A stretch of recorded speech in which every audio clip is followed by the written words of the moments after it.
नमस्कार साथियों, तो आज हम इस वीडियो में सन 1950 के पहले वाले दिनों में ले चलेंगे कि वो पहले वाले दिन थे कैसे। इसके सब लोगों के नहीं, जैसे कि दलित शूद्र लोगों के कैसे दिन थे उनके। ये वीडियो बनाने का मेरा पर्पस क्या रहा, ये वीडियो मैं इसलिए बना रहा हूँ, सबसे ज़्यादा जरूरी होता है कि हम सभी लोग बताते हैं 15 अगस्त 26 जनवरी इत्यादि में बताते हैं कि कहते हैं कि हमारा भारत देश इस तरीके से स्वतंत्र हुआ। तो मैं समझता हूँ कि हमारा भारत देश कैसे स्वतंत्र हुआ, इससे ज़्यादा बताना जरूरी कि हमारा भारत देश गुलाम कैसे हुआ। यदि वो ये समझ गए कि गुलाम कैसे हुआ तो माई का लाल कोई पैदा नहीं हुआ है हमारी आने वाली पीढ़ी को या हम लोगों को गुलाम बना सके। प्रकृति ने सबके लिए पृथ्वी बने। यहाँ के ब्राह्मणवादी व्यवस्था के मानने वाले लोगों ने क्या किया, इंसान को जानवर से बदतर बना दिया। शुरुआत करते हैं।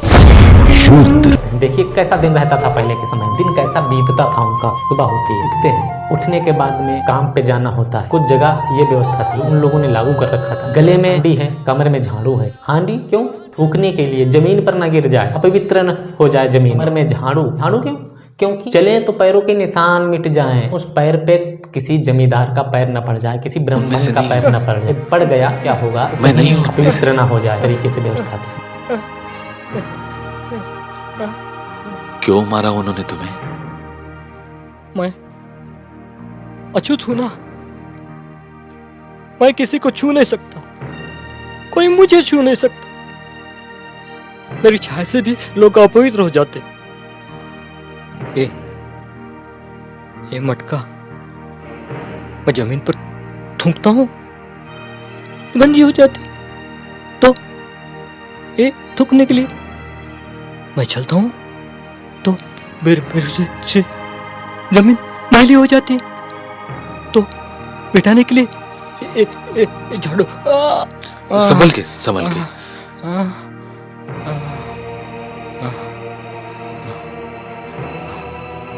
4 दिन से कुछ खाया नहीं, बड़ी भूख लगी।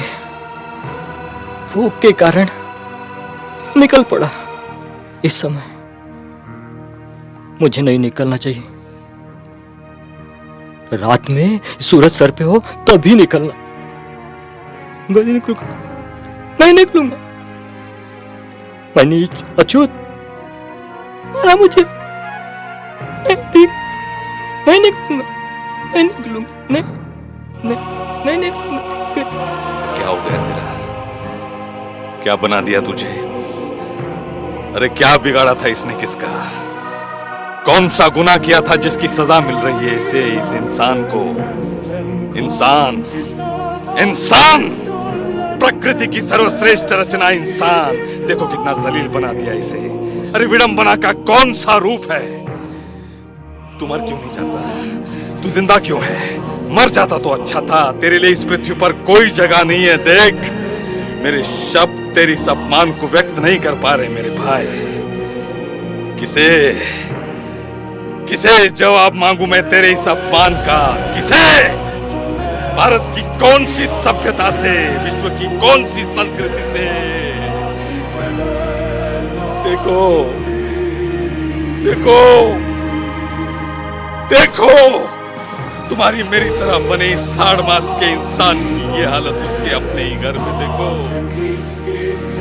चल रहा है, अरे ये चल रहा है, झाड़ू पान कर चल रहा है और मिटा रहा है अपने निशान अपनी ही जमीन से।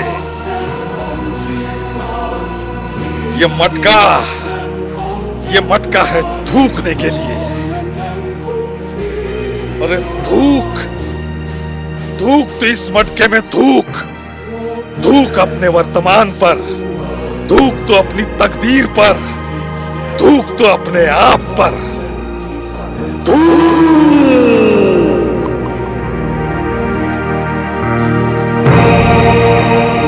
हो जाए तरीके से व्यवस्था थी। चलता है, जाता है, धूप में दोपहर में ही निकल सकता है वो। दोपहर के अलावा निकल नहीं सकता, या तो रात में निकल सकता है दोपहर 12 बजे। क्यों? सूर्य ऊपर रहेगा ना, सूर्य ऊपर रहेगा तो जो परछाई पड़ेगी वो सीधी पड़ेगी, किसी के ऊपर नहीं पड़ेगी। ये परछाई धोखे से किसी के ऊपर पड़ जाती है ब्राह्मण के ऊपर तो अपवित्र हो जाता है। इस तरीके से चलता जा रहा है। काम पे जाता है, काम पे गया, प्यास लगी, तालाब के पास जाता है। तालाब किसका? जमींदार का। तालाब किसका? ब्राह्मणवादी व्यवस्था के मानने वाले लोगों का। किसका? ब्राह्मणों का। बच्चे नहा रहे हैं तालाब में, गर्मियों में है, बैसाख का महीना है, जाता है बेचारा, क्या करे, प्यास लगी है, पानी ले नहीं गया तो मर जाएगा। शूद्रता राइजिंग में दिखाया भी गया है। तो जाता है लेने तो उसको आका मार के हंसते हैं, मारते हैं, छूट कहते हैं, पीड़ी तो था ही, पानी नहीं मिलता है, बुजुर्ग की मृत्यु उसकी हो जाती है। बच्चे होते हैं ना परिवार में, बच्चे खेल रहे होते हैं, किसी कारणवश बच्चे होते हैं, किसी कारणवश उसके मुख से ओम शब्द निकल जाता है और ये भनक ब्राह्मण के कानों तक से जाती है, सुन लेता है। तो वो कहता है अनर्थ हो गया, अब प्रलय आ जाएगा। सब सोचता है, कहता है अगर स्मृति के अनुसार, के नियम के अनुसार यदि बच्चे की जुबान न काटी गई तो प्रलय आ जाएगा। नियम 1950 से पहले क्या होता है, वो बच्चे की जुबान काटने की तैयारी होती है। माता पिता साइड में रास्ता देख रहे होते हैं, गांव वाले देख रहे होते हैं, आ जाते हैं, उसको बांधा गया, उसकी जुबान काट ली जाती है। अब धीरे धीरे बच्चियां होती हैं, शादी बाद ससुराल जाएगी ना, जमींदारी के अनुसार। एक रात शादी हो, शादी के बाद पति के घर जाना चाहिए, नहीं, पहले जमींदार के वहाँ, ब्राह्मण के वहाँ जाएगी, उसके बाद में कहाँ पर आएगी, पति के पास जाएगी। एक रात ब्राह्मण के वहाँ व्यतीत करने के बाद में वो लड़की तब पति के वहाँ जाएगी। कैसा रहा होगा समय का अनुभव कीजिए। पढ़ने की बात ही छोड़ दीजिए, जो भी आप ज्ञानी होते, इतना टैलेंट होता, उसकी बात छोड़ दीजिए। हम आप लोगों को ऐसे दिनों को दिखाने का प्रयास कर रहे हैं। ये वीडियो ज्यादा से ज्यादा आप लोग शेयर करिए, बच्चों तक पहुँचाइए। ये वीडियो लोग अपनी बहन, माताओं, बहनों को दिखाइए। कैसे दिन देखे थे हमारे पूर्वजों ने, देखिए जरा सा।